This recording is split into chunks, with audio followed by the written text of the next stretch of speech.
In this video, or frankly, probably the videos which will accompany this if I get too chatty, we're going to talk about preparing the statement of cash flows from the standpoint of the direct method. And I will be doing a little bit of compare contrast with the indirect method, but for the most part, I don't want you to confuse the two. So I will talk a little bit about it now, and then kind of a little bit later, I'll show you a side-by-side comparison. So under the direct method, we are looking at our cash flows from the standpoint of the income statement, as opposed to the indirect method where we were looking at it based on a balance sheet approach. We will continue to, basically what this is going to do is create a different presentation for our operating section of our statement of cash flows. Our investing and our financing sections will look the same under both methods. So at least you're not learning something entirely different for the statement as a whole. This will just apply to the operating section. And we're going to use two different companies for examples here. We will start with a basic company, the Simplex, and move on with the more complex multiplex company. So we've got the Simplex company, and they've prepared their statement of cash flows for December 31st, we'll call it 2022, and as well as their balance sheet for both 2021 and 2022. So now we're going to prepare our statement of cash flows. We examine our income statement, and we see that we had net income of $80,000.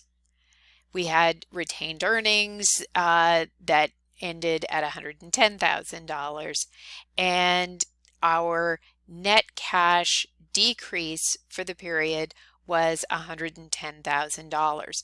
Pay particular attention to this $110,000 because this will be your way of checking yourself when you prepare this that you have done this all correctly in the end. So let me just move a picture of myself there. All right, so we're going to set up this little table here, and this is going to help us get to where we need to go. We've got our income statement of 2022. So you'll remember from accrual-based accounting, we recognize sales as revenue regardless of whether or not the money actually was given to us at the time of the transaction. So the first thing that we need to do is we need to take our sales figures and determine what we actually received in the form of cash from our customers. So in order to do this, we're going to take a look at our accounts receivable. The sales that come in on account will increase the balance in our accounts receivable. So when we get a sale that is on account, our debit is to accounts receivable. Similarly, when someone pays us, that payment is a credit and reduces the balance in our accounts receivable. So what we know is that we had an ending balance at the end of year 2 of $160,000. So what that tells us is if we started year 2 with $190,000, we ended with $160,000, that we know that our accounts receivable went down by $30,000.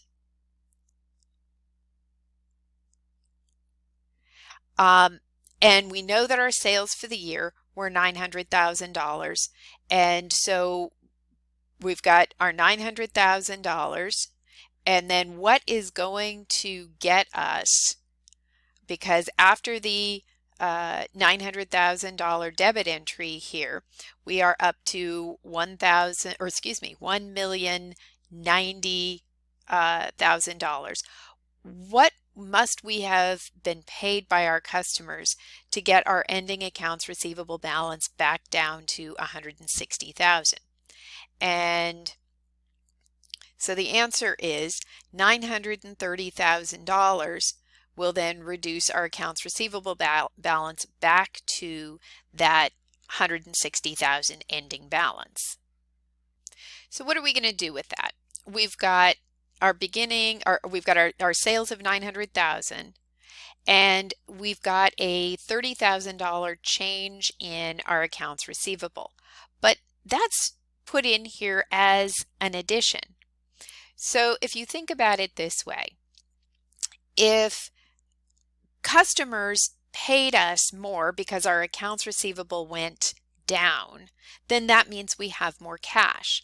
So the addition here isn't to our accounts receivable, it's our addition to cash. And so our statement of cash flows from our net sales plus the additional pay down of the accounts receivables gets us up to 930,000. What we're going to look at next is the impact of cost of goods sold on our cash. This is going to be a two-step process. So hang on a second and you will hopefully see that it becomes crystal clear. The first thing that we're going to do is we're going to look at our merchandise inventory. We started the period with $200,000. We know that if we buy merchandise during the period, that will increase the balance in our merchandise inventory account. Similarly, when we sell merchandise, that reduces the balance in our merchandise account. And the ending balance is what we have left of merchandise inventory at the end of the period after all our purchases and sales.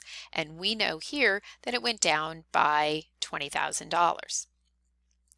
So how do we get from a beginning balance of 200,000 to an ending balance of 180,000? And there's some combination of purchases and sales that gets us there. We know from our income statement that our cost of goods sold is $600,000. So we can plug that in. Now we just need to figure out how much we needed to purchase to still have 180,000 left over after we sold 600,000 of it. And the answer is 580,000. Now our merchandise inventory went down. So think about it in terms of the fact that we spent, we didn't spend cash maintaining the balance in our merchandise inventory. So we're going to enter that as a deduction of $20,000. But wait, there's more. We now need to look at the accounts payable side of it. And we know from our balance sheet that we started out with a balance of 180,000 in accounts payable. When we pay down our accounts payable, that reduces it. When we purchase things, that increases our accounts payable. Now we know that we bought 580,000 in merchandise inventory from the last step that we just completed. So what we need to figure out is how much did we pay off? So we started with 180. We added to it by 580, but we ended up with 120. So what must we have paid down to only leave us with 120 in the end? And the answer is 640,000 in payments were made. And so what we have here is the difference between our beginning and our ending balance is the addition here that goes into the cost of goods sold. So our net change from as a result of this is $40,000. And if we take our starting figure here of 600,000 and we add 40,000 to that, our ending balance from cash flows for cost of goods sold is $640. And so this is a pretty simplistic example here. And so these are things like depreciation and stuff. And I think it's telling us that Simplex doesn't have any of these. So we're making no adjustments for operating expenses in this case, which frankly would be kind of odd, but we'll get into a more complex example in a minute. This will just hopefully help you understand the format and the flow of the operating section. we're going to make a little subtotal here, and this is going to get us our income before taxes. We had tax expense that, because we have no outstanding items related to income tax, we're going to carry this number directly across.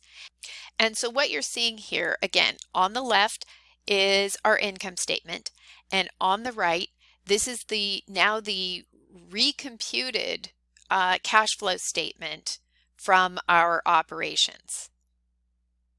If we put it now into statement form, this is what it's going to look like. So all we've done is just taken it, this last column here, and we have plugged it into line items here.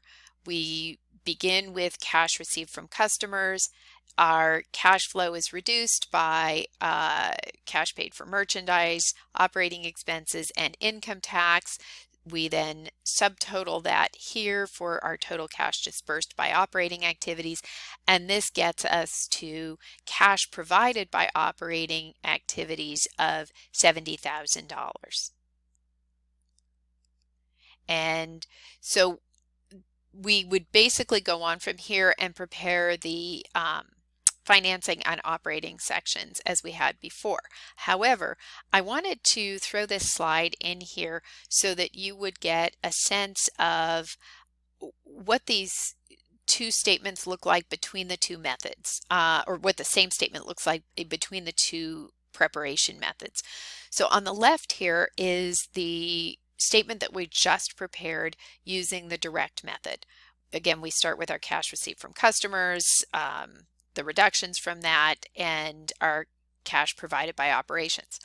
On the right side, we have statement of cash flows prepared under the indirect method, and you'll see that we get to the same place.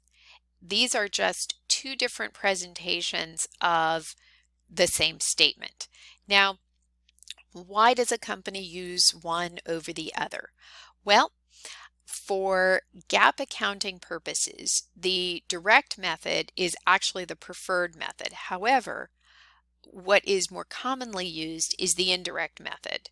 And so I think it's important to understand both, because you really never know when you go to work for a company which one they will have elected. And if you have never seen the direct method and you happen to end up at a company that is a bit of a GAAP purist and wants to employ the direct method, it's helpful that you've had this exposure, although more likely you will find yourself working in a firm that uses the indirect method. And so I'm going to stop here and go on to the next video for the more complicated example. Actually, we'll do financing statements, financing and investing portion of the statement, and then move on to the more complex example.